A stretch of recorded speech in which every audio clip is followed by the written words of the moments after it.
मित्रांनो, माझी लाडकी बहीण योजनेच्या लाभार्थ्यांकरिता एक तातडीची सूचना सरकारने नुकतीच दिली आहे। हे एक काम लाडक्या बहिणींना करणे अनिवार्य आहे। जर हे काम तुम्ही केलं नाही, ह्याकडे दुर्लक्ष केलं तर तुम्हाला लाडक्या बहीण योजनेचे पुढील हप्ते मिळणार नाहीत, हे लक्षात घ्या।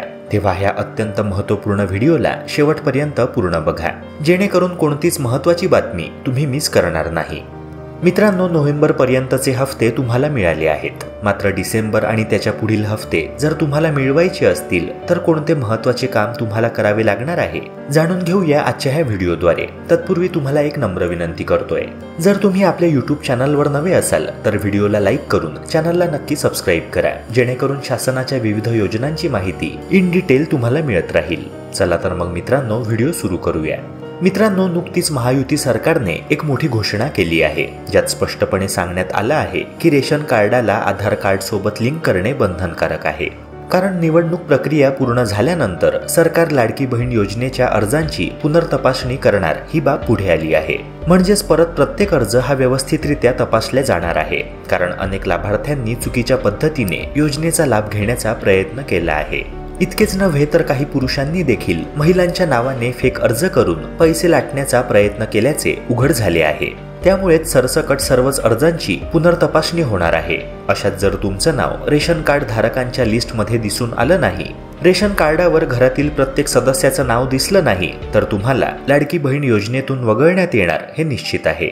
इतकेच नव्हे तर आतापर्यंत जे हफ्ते तुमच्या खात्यात जमा झाले त्या हफ्त्यांचे पैसे देखील तुमच्याकडून वसूल केले जाणार आहेत। तेव्हा मी जे काही तुम्हाला सांगतोय त्याकडे दुर्लक्ष करू नका, ह्या कामाला हलक्यात घेऊ नका। तुम्हाला लवकरात लवकर तुमच्या रेशन कार्डाला आधार कार्डासोबत लिंक करायचं आहे आणि हे महत्त्वाचं काम करण्याची शेवटची तारीख आहे 31 ऑक्टोबर। जर तुम्ही असं केलं नाही तर फार मोठा भुर्दंड तुम्हाला भोगावा लागू शकतो आणि जेव्हा अर्जांची पुनर्तपासणी होईल, पुन्हा एक अर्ज जेव्हा पडताळला जाईल, त्यात जर तुमच्या अर्जात काही त्रुटी आढळून आली, रेशन कार्डापायी असं निदर्शनास आलं की तुम्ही चुकीच्या पद्धतीने माझी लाडकी बहीण योजनेचा लाभ उचलण्याचा प्रयत्न केलाय, तर तुमचा अर्ज रद्द केला जाईल, तुमचा फॉर्म कॅन्सल केला जाईल आणि आतापर्यंत तुम्हाला देण्यात आलेले 7,500 रुपये सुद्धा सरकार वसूल करेल। आता रेशन कार्डाला आधार कार्ड लिंक कसं करायचं ते जाणून घेऊया। मित्रांनो, पूर्वी 30 सप्टेंबर ही लास्ट डेट ठरवण्यात आली होती। त्या तारखेपर्यंत तुम्हाला रेशन कार्डासोबत आधार कार्ड लिंक करायचं होतं, मात्र अनेकांना हे लिंकिंग करणं शक्य झालं नाही। तेव्हा केंद्र शासनाने तारीख वाढवून ती 31 ऑक्टोबर केली होती आणि हे देखील स्पष्ट केलं की यापुढे कुठल्याच परिस्थितीत तारीख वाढवली जाणार नाही। तेव्हा 31 ऑक्टोबर हीच लास्ट डेट आहे, हे लक्षात घ्या। रेशन कार्डाला आधार कार्ड लिंक कसं करायचं ती प्रोसेस नीट समजून घ्या। घरातील सदस्यांना सोबत घ्या ज्यांची नावे रेशन कार्डावर नमूद आहेत आणि त्यांना घेऊन जवळच्या रेशन कार्ड दुकानावर जा, जिथून तुम्ही रेशन धान्य घेत असता।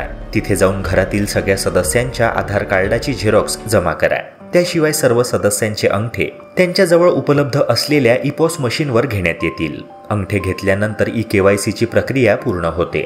आता एकदा काही प्रोसेस तुम्ही पूर्ण केली की मग भीतीचं किंवा चिंतेचं कोणतंच कारण नाही। अनेक महिलांना असं वाटू शकतं की घरातील मुख्य व्यक्ती एकटा जरी रेशन कार्डाच्या दुकानावर गेला आणि त्याने अंगठा नमूद केला, आधार कार्डाची झेरॉक्स दिली तर काम होईल। पण मित्रांनो, ह्या गैरसमजात राहू नका।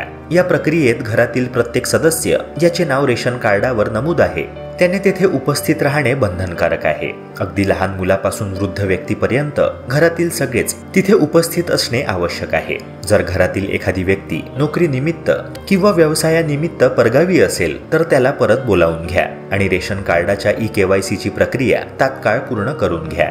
कारण जर ही प्रक्रिया तुम्ही पूर्ण केली नाही तर तुम्हाला 3-4 मोठे तोटे सहन करावे लागू शकतात। पहिला तोटा म्हणजे रेशन कार्ड लाभार्थ्यांच्या यादीतून तुमचं नाव ऑटोमॅटिकली वगळण्यात येईल, किंवा ज्या सदस्याने ही KYC केली नाही, ज्याने अंगठा दिला नाही, त्याचं नाव कट करण्यात येईल।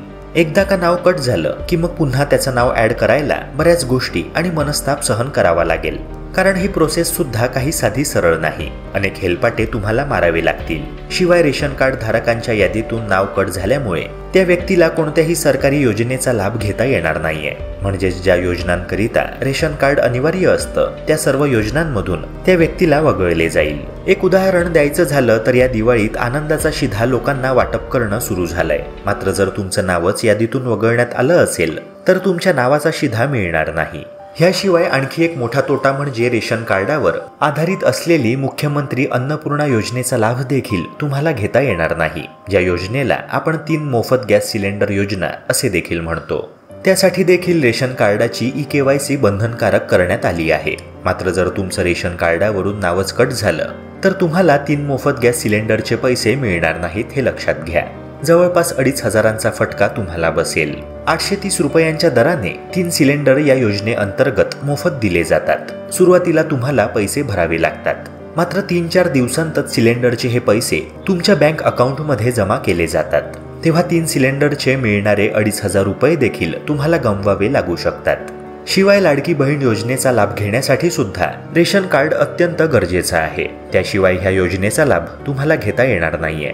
जर हे महत्त्वपूर्ण काम तुम्ही 31 ऑक्टोबर पर्यंत केलं नाही तर पुढील हफ्ते तुम्हाला मिळणार नाहीतच। शिवाय जुलै महिन्यापासून नोव्हेंबर महिन्यापर्यंतचे जे हफ्ते तुम्हाला मिळाले त्या पैशांची वसुली सुद्धा सरकार तुमच्याकडून करू शकते आणि म्हणूनच ही गोष्ट वेळेत पूर्ण करून घेणं अत्यंत गरजेचं आहे। मित्रांनो, रेशन कार्डाला आधार कार्ड लिंक आहे की नाही याबाबत तुम्ही घर बसल्याच खात्री करून घेऊ शकता, चेक करू शकता। ह्याकरिता मेरा राशन नावाचं एक ॲप आहे। ह्याकरिता मोबाईलच्या गुगल प्ले स्टोअरवर जा। त्या प्ले स्टोअरवरून हे ॲप डाउनलोड करा। हे ॲप केंद्र सरकारचं ॲप आहे। ॲप ओपन केल्यावर तुम्हाला साइन इनचं ऑप्शन येईल। तेव्हा तिथे तुमचा रेशन कार्ड नंबर एंटर करा। तो टाकल्याबरोबर तुम्हाला तुमच्या रेशन कार्डाशी निगडीत सर्व माहिती तिथे दिसून येईल। शिवाय तुमची केवायसी झाली आहे की नाही हे देखील कळून येईल।